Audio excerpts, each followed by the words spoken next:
Humanizar la tierra, la mirada interna. La meditación. Aquí se cuenta cómo el sinsentido de la vida se lo convierte en sentido y plenitud. Aquí hay alegría, amor al cuerpo, a la naturaleza, a la humanidad y al espíritu. Aquí se reniega de los sacrificios, del sentimiento de culpa y de las amenazas de ultratumba.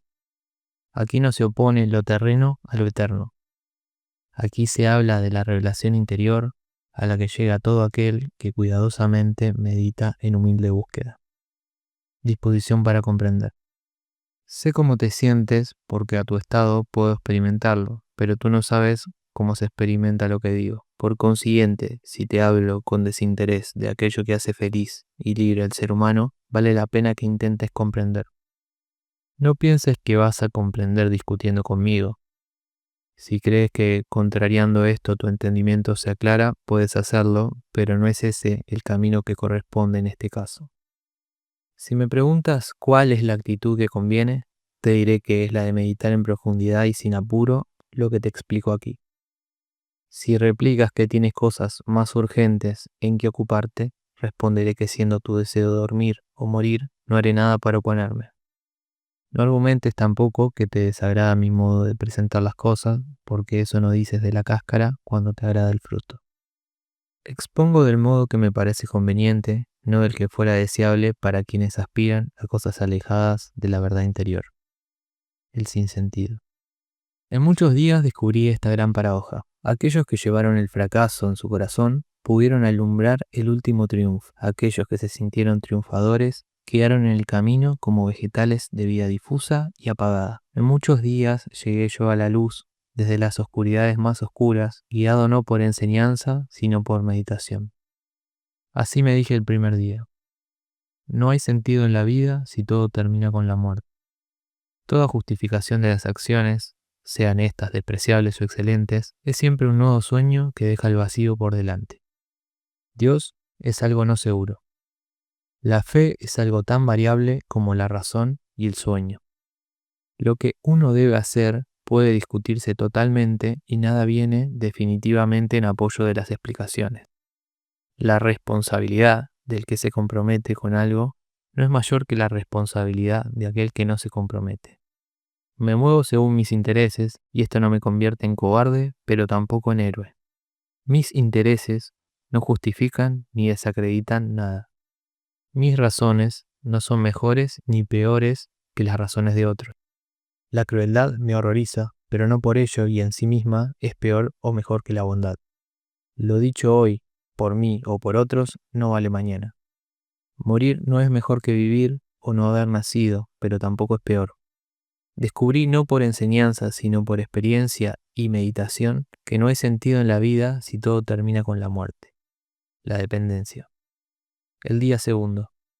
Todo lo que hago, siento y pienso no depende de mí. Soy variable y dependo de la acción del medio. Cuando quiero cambiar al medio o a mi yo, es el medio el que me cambia. Entonces busco la ciudad o la naturaleza, la redención social o una nueva lucha que justifique mi existencia. En cada uno de esos casos, el medio me lleva a decidir por una u otra actitud.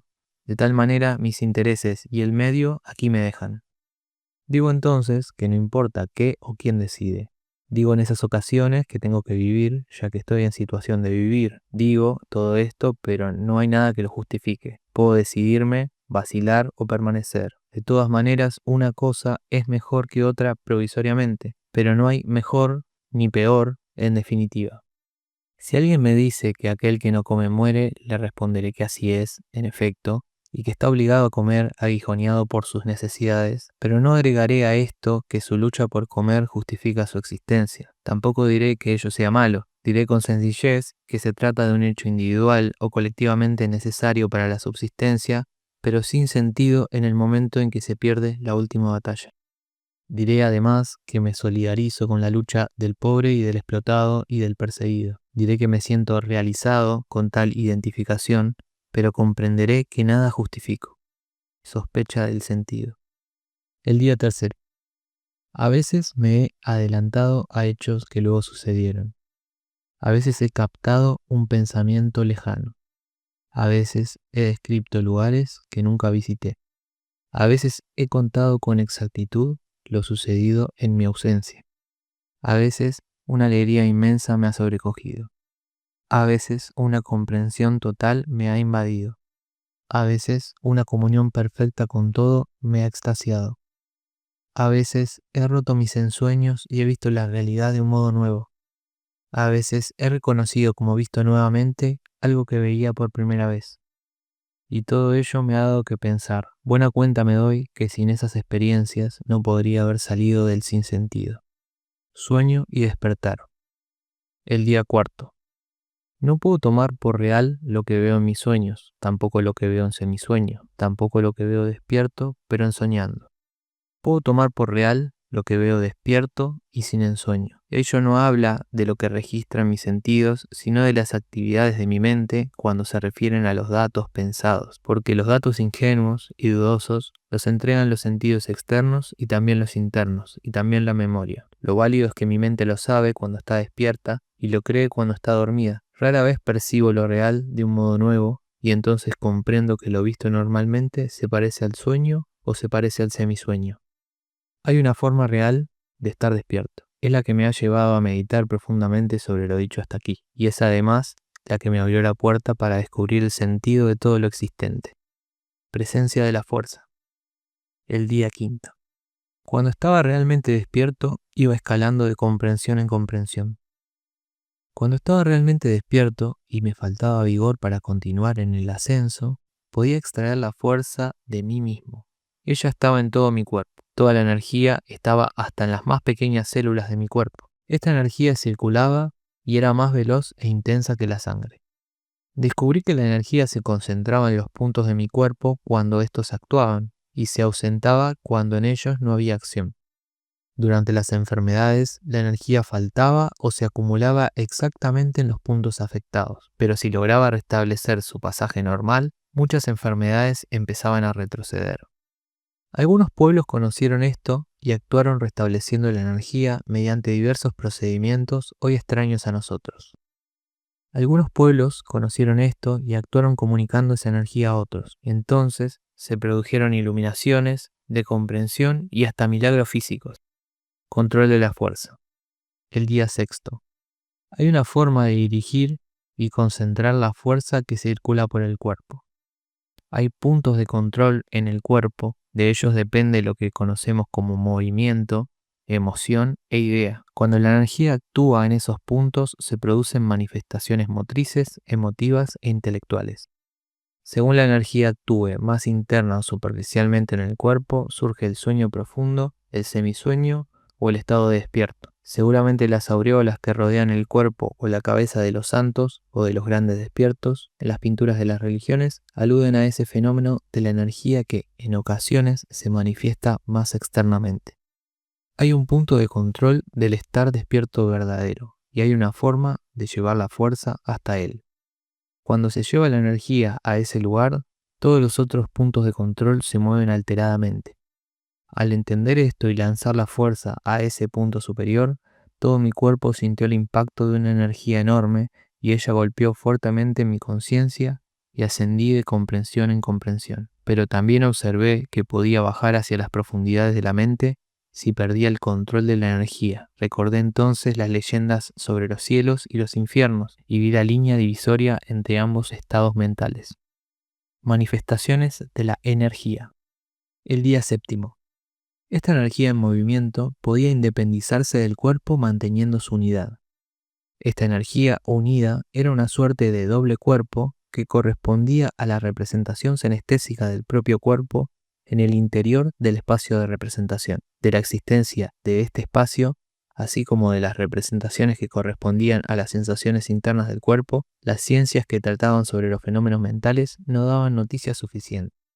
La energía desdoblada, es decir, imaginada como afuera del cuerpo o separada de su base material, se disolvía como imagen o se representaba correctamente dependiendo de la unidad interna que tuviera quien operaba así. Pude comprobar que la exteriorización de esa energía que representaba el propio cuerpo como afuera del cuerpo se producía ya desde los niveles más bajos de la mente. En esos casos, Sucedía que el atentado contra la unidad más primaria de la vida provocaba esa respuesta como salvaguardia de lo amenazado. Por ello, en el trance de algunos médiums cuyo nivel de conciencia era bajo y cuya unidad interna estaba en peligro, estas respuestas eran involuntarias y no reconocidas como producidas por ellos mismos, sino atribuidas a otras entidades.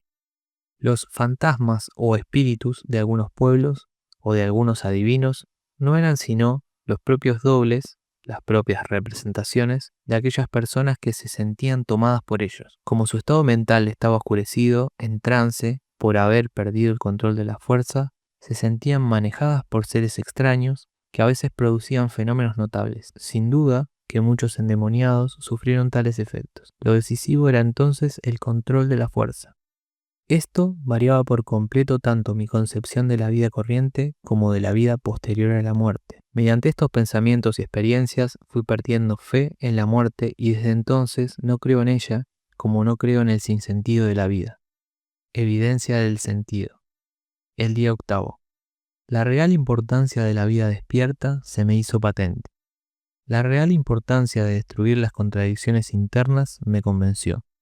La real importancia de manejar la fuerza a fin de lograr unidad y continuidad me llenó de un alegre sentido. El centro luminoso. El día noveno. En la fuerza estaba la luz que provenía de un centro. En la disolución de la energía había un alejamiento del centro y en su unificación y evolución un correspondiente funcionamiento del centro luminoso. No me extrañó encontrar en antiguos pueblos la devoción por el dios Sol, y vi que si algunos adoraron al astro porque daba vida a su tierra y a la naturaleza, otros advirtieron en ese cuerpo majestuoso el símbolo de una realidad mayor. Hubo quienes fueron más lejos aún y recibieron de ese centro incontables dones que a veces descendieron como lenguas de fuego sobre los inspirados, a veces como esferas luminosas, a veces como zarzas ardientes que se presentaron ante el temeroso creyente. Los descubrimientos. El día 10. Pocos pero importantes fueron mis descubrimientos que resumo de este modo. La fuerza circula por el cuerpo involuntariamente, pero puede ser orientada por un esfuerzo consciente. El logro de un cambio dirigido en el nivel de conciencia brinda al ser humano un importante atisbo de liberación de las condiciones naturales que parecen imponerse a la conciencia. En el cuerpo existen puntos de control de sus diversas actividades. Hay diferencias entre el estado despierto verdadero y otros niveles de conciencia. Puede conducirse la fuerza al punto del real despertar, entendiendo por fuerza a la energía mental que acompaña a determinadas imágenes y por punto a la ubicación de la imagen en un lugar del espacio de representación. Estas conclusiones me hicieron reconocer en las oraciones de los pueblos antiguos el germen de una gran verdad que se oscureció en los ritos y prácticas externas, no alcanzando ellos a desarrollar el trabajo interno que, realizado con perfección, pone al hombre en contacto con su fuente luminosa. Finalmente, advertí que mis descubrimientos no eran tales, sino que se debían a la revelación interior a la que accede todo aquel que, sin contradicciones, busca la luz en su propio corazón.